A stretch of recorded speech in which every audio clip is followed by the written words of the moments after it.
HOA, Karen ripped off my cancer patient daughter's wig at school, not knowing I'm a federal judge.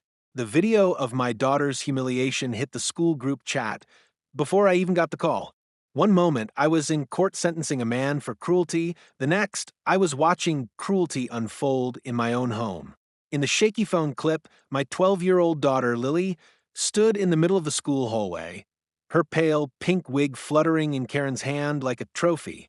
Kids gasped. Some laughed. Others just froze. Lily's bare scalp glistened under the fluorescent lights, her chemo scars exposed to every phone camera in the crowd. I dropped my gavel and ran out of the courtroom. When I reached the school, she was in the nurse's office, trembling beneath a blanket that smelled faintly of disinfectant.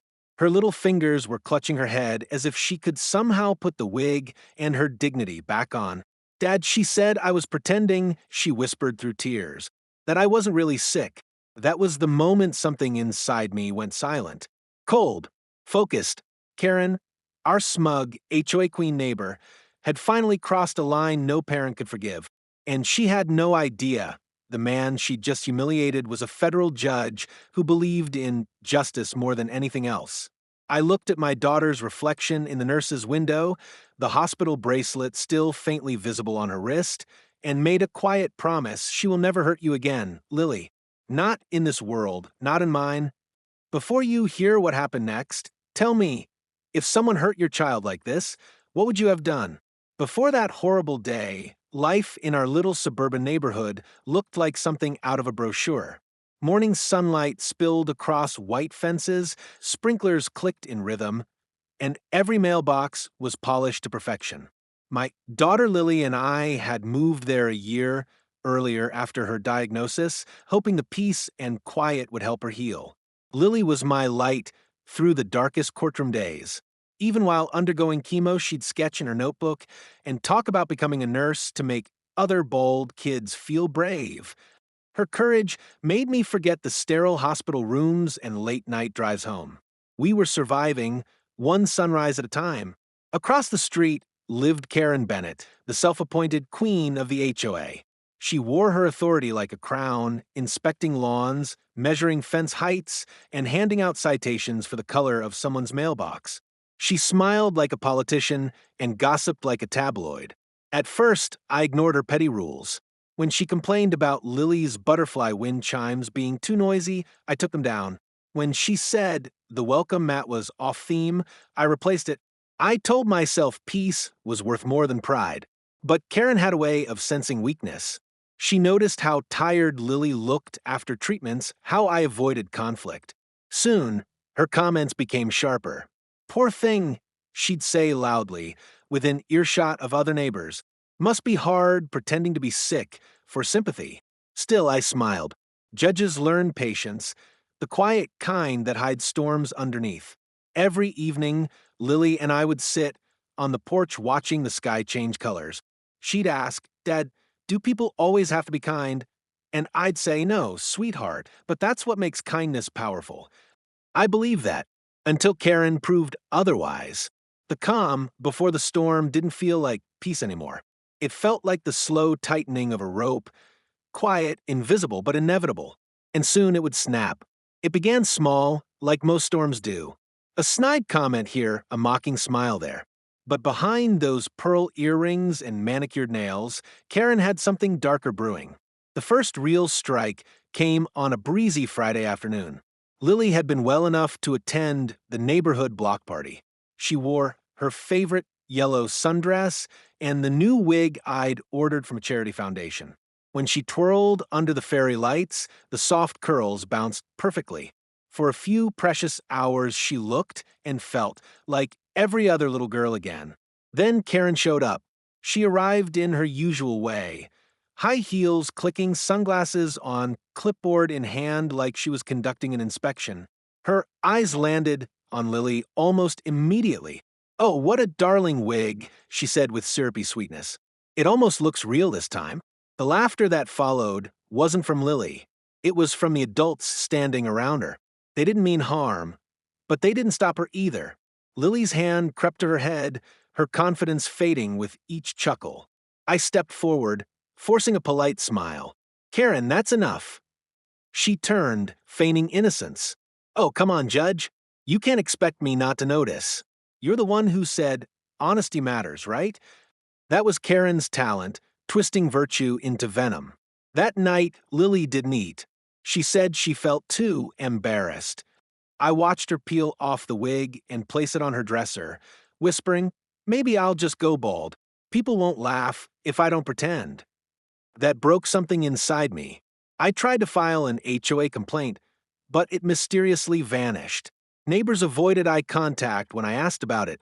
Karen's control reached further than I thought. Still, I told myself it was an isolated act. Maybe she'd stop. Maybe the neighborhood would defend a sick child. But in communities like ours, silence is the easiest form of betrayal. And Karen was just getting started. The next time she struck, she wouldn't use words. She'd use humiliation, and she'd make sure everyone was watching. Karen's cruelty didn't stop at words.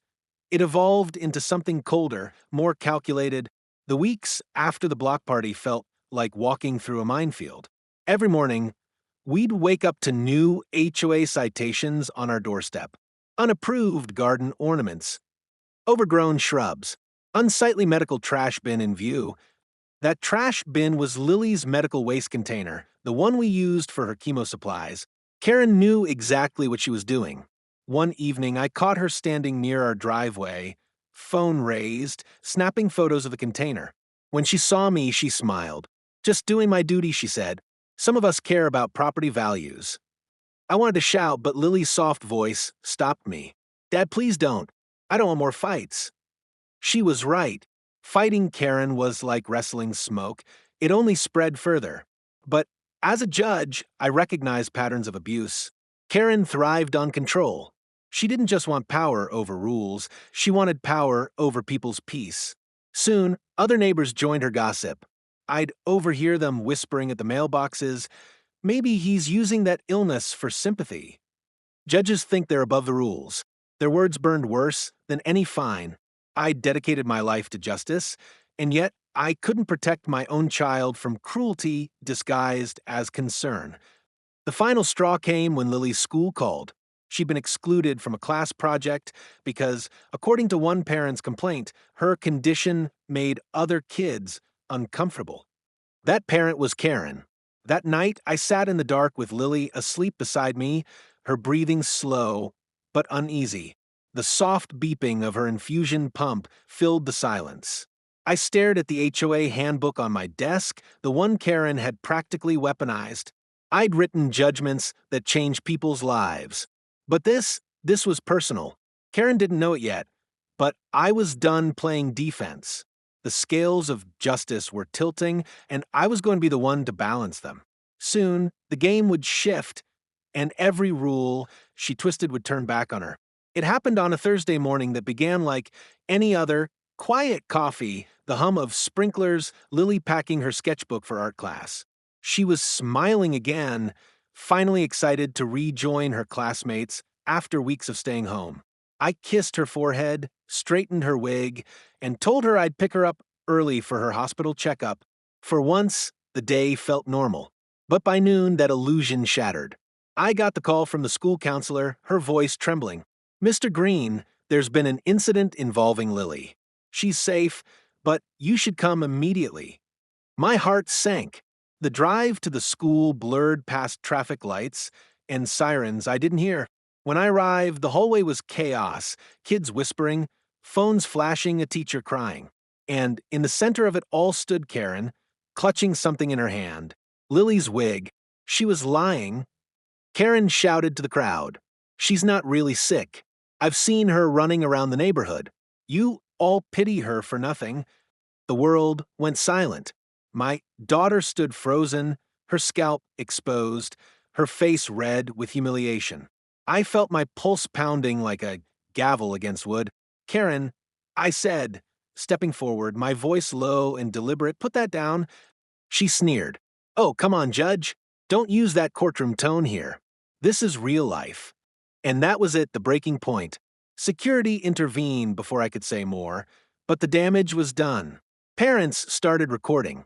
Teachers tried to shield Lily as she sobbed, covering her head with trembling hands. That evening, she wouldn't speak to me. She just sat by the window, staring at the dark, whispering, "Why do people hate me, Dad?" I had no answer, only a vow. The law could punish criminals. But what Karen did was cruelty of another kind, moral, public, deliberate. I realized then this wasn't about HOA rules anymore. It was about accountability, about showing a monster what true justice looked like. And for the first time since the day she was born, I would use my robe, my authority, and every ounce of power I had not for the court but for my child. The night after the school incident, I didn't sleep. Every replay of that video, the look on Lily's face, the laughter in the background, lit a fire that no law book could extinguish. I wasn't just a father anymore. I was a judge with a purpose. By morning, I'd reviewed the school's policy handbook, the HOA charter, and every local ordinance Karen had ever used to torment others. What I found was simple. She'd crossed legal lines long before she tore off that wig. Harassment, defamation, emotional distress, all of it documented by her own arrogance, emails, posts, and messages in the HOA chat I still had access to as a homeowner. But I didn't act right away. Judges don't attack, we build cases. First, I met with the school principal. The poor woman looked shaken, apologizing through tears. "We didn't know she'd go that far," she said. "Please don't sue us." "I'm not here to sue the school," I told her. "I'm here to make sure no child ever faces this again." That same afternoon, I installed cameras at home, filed public record requests, and quietly gathered every shred of evidence. Karen had no idea her next HOA complaint, her smugly worded violation notice number 47, would be the rope she'd hang herself with. Then came the final step. I drafted a formal complaint to the state disciplinary board, reporting Karen's repeated harassment toward a minor. Attached were photos, timestamps, and the school's witness statements. Every piece of it airtight. 2 days later, I watched from my porch as an unmarked car pulled up in front of her house. An investigator stepped out. Karen, in her pink tracksuit, tried to act calm, but her hand trembled as she held her phone to her ear. That was the moment I knew the power had shifted. For months, she'd made me feel powerless as a parent. Now, she was the one under scrutiny. And when she showed up at the school again, this time to explain herself, she had no idea that every word, every smirk, and every lie she spoke was being recorded for court. The trap was set, and soon, justice would walk right through her front door. It was supposed to be an ordinary Tuesday morning. Lily had convinced herself to go back to school. Brave little thing. She'd chosen her soft lavender hoodie and the new wig a charity had sent. As I drove her there, she hummed to the radio, trying to pretend the world hadn't humiliated her a week earlier. I wanted to believe her smile meant healing. But deep down, I felt something uneasy, a silence in the air that didn't belong. By 10:45 a.m., my courtroom was in session when my phone began to buzz nonstop. At first, I ignored it. Then I saw the caller ID, Officer Delgado, School Resource Division. "Judge Green," he said breathlessly, "it's Lily. There's been another altercation. You need to come." My stomach dropped. When I arrived, the parking lot looked like a circus.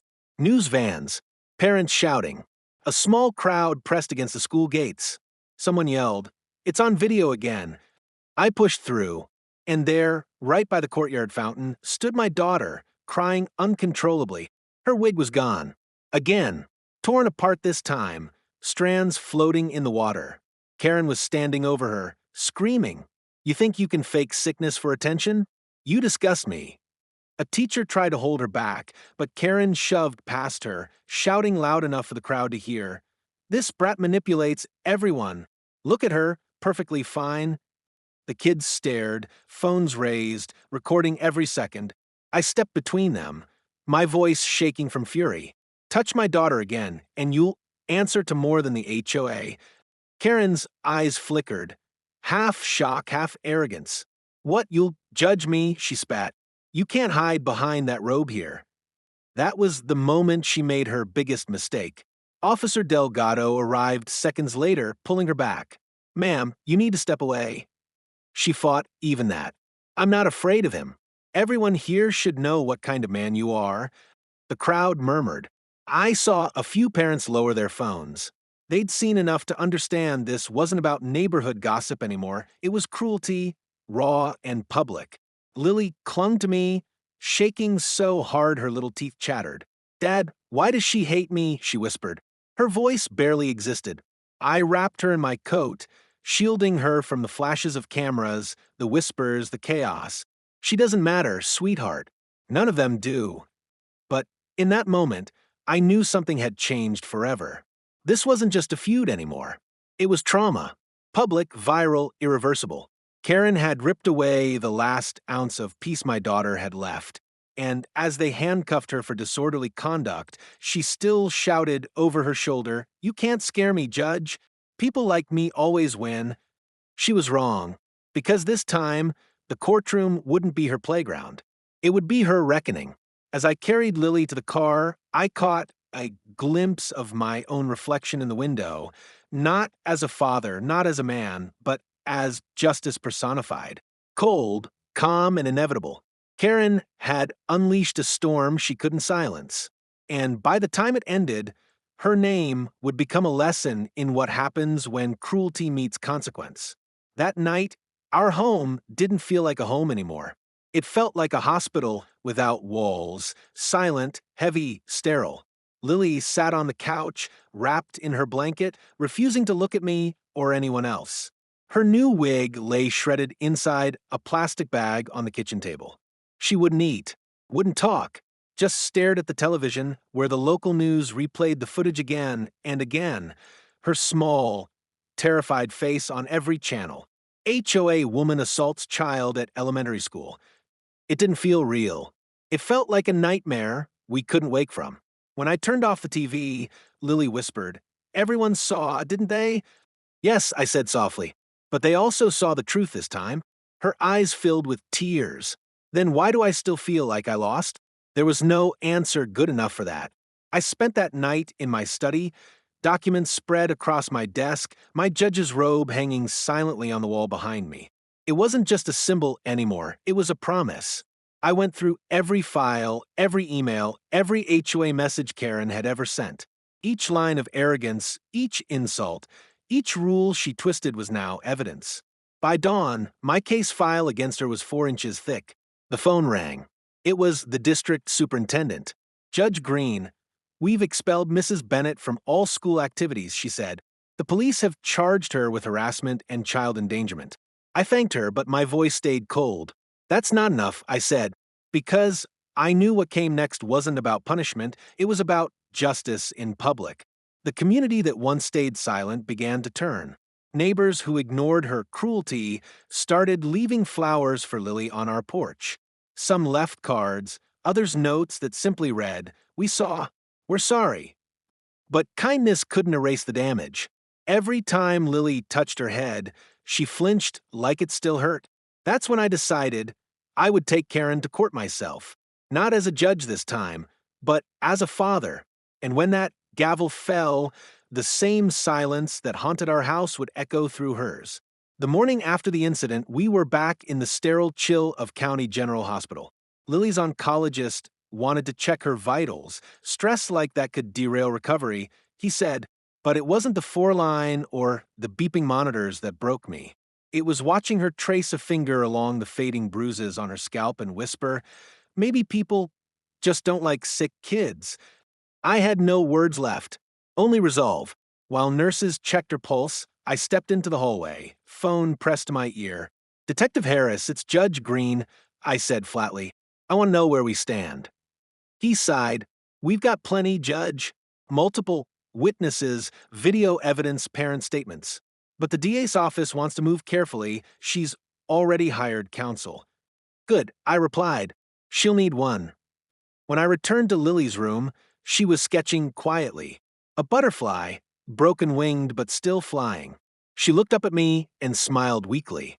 "You always said fairness takes time, right?" That hit harder than anything Karen had ever said. Later that day, I was called to the station to review statements. Karen sat in an interrogation room. arms crossed, sunglasses still on indoors. Even now, she looked untouchable. I didn't attack her, she told the officers. I was exposing a lie. It's my right to speak the truth. I watched from behind the glass, every muscle in my face locked still. She wasn't remorseful. She was defiant. Detective Harris leaned toward me.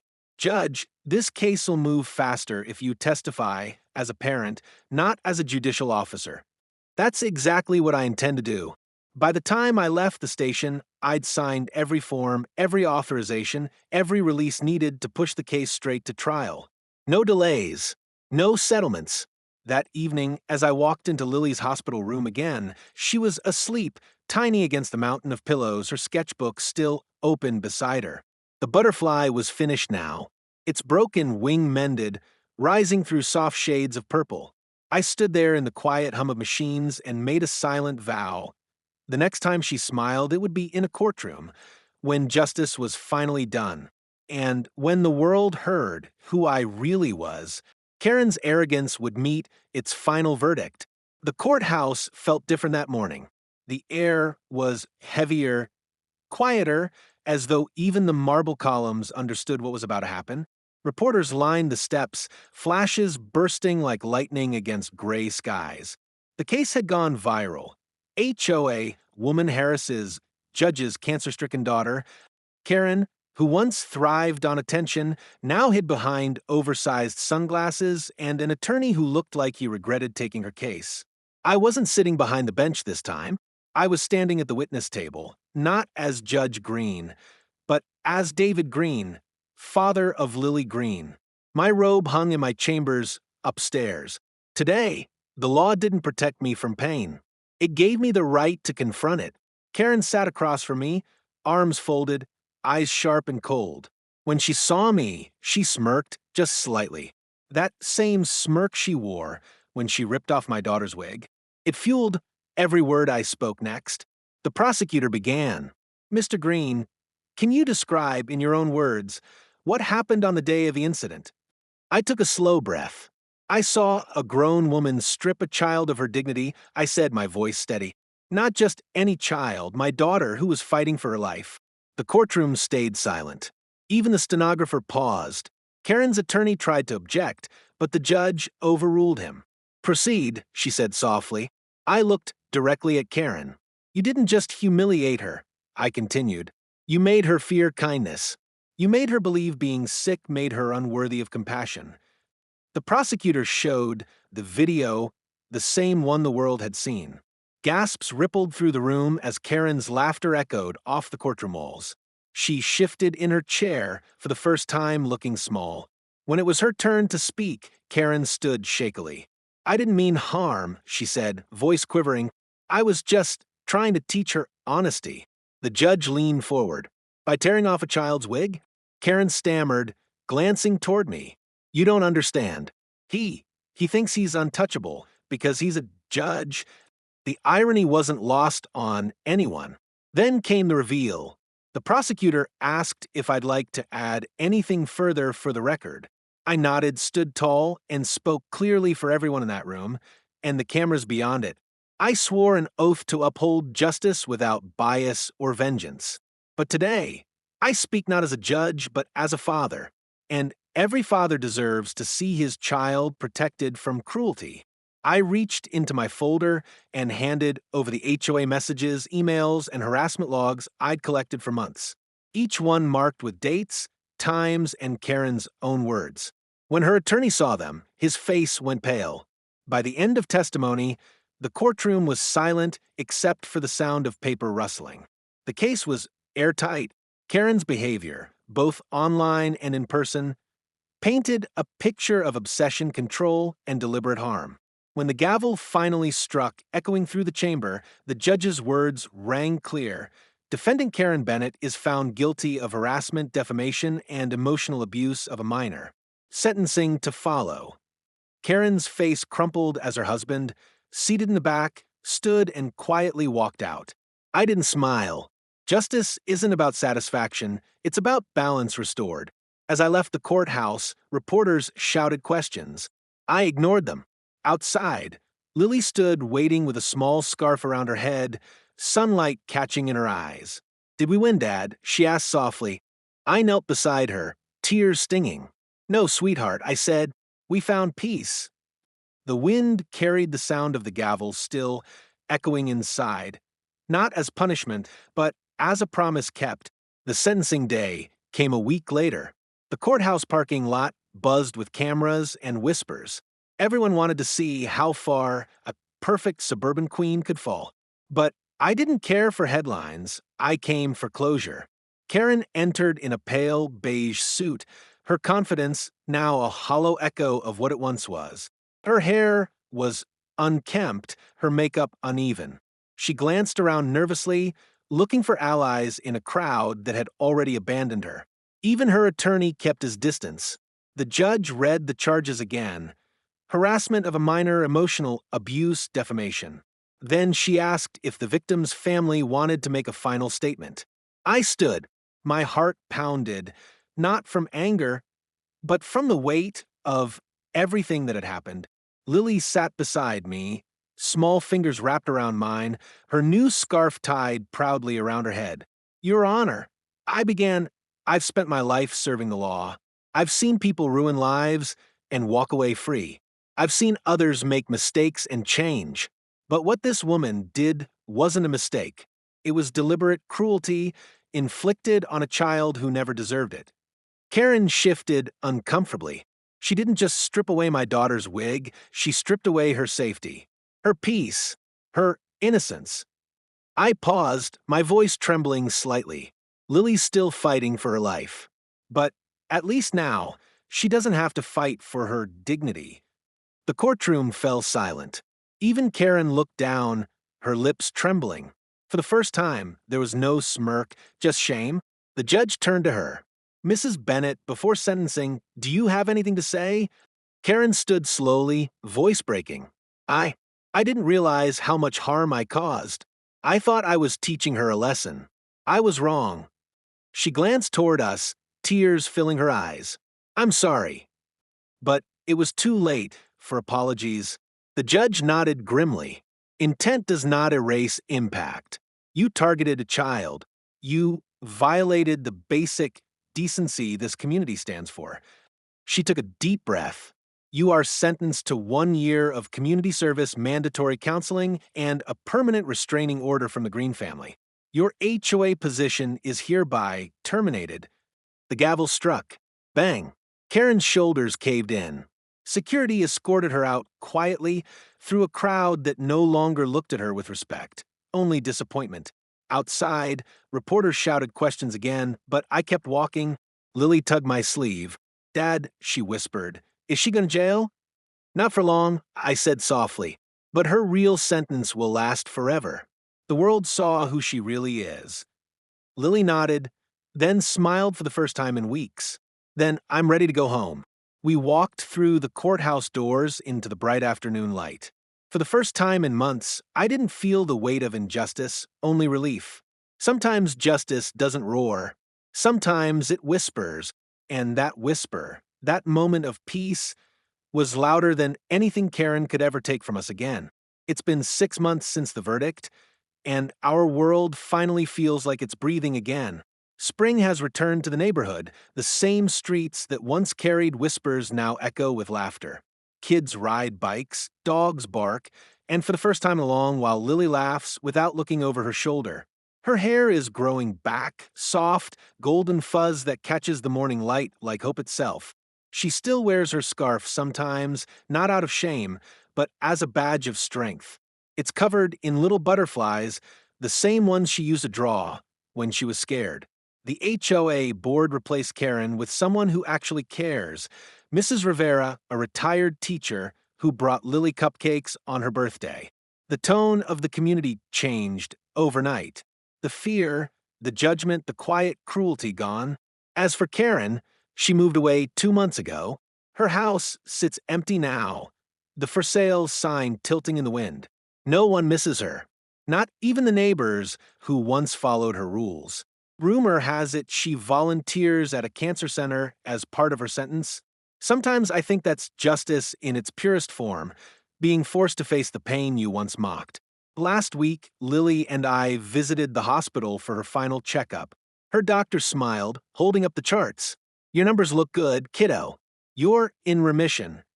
The look on her face, the joy, the disbelief, I'll never forget it. She jumped into my arms, laughing through tears. We did it, Dad, she whispered. We really did it. That night, we sat on the porch again, watching the sun dip behind the rooftops, the same spot where she once asked if people always had to be kind. I looked at her, older now, stronger, wiser than most adults I know. No, I said quietly, but kindness always finds its way back. The wind rustled the wind chimes, the same ones Karen once called too noisy. Now their soft sound felt like peace, like closure, like the ending we'd earned. Before you scroll away, tell me honestly, if someone hurt your child like that, would you seek revenge or redemption? Because in the end, I learned something the courtroom never taught me. Justice isn't about punishment.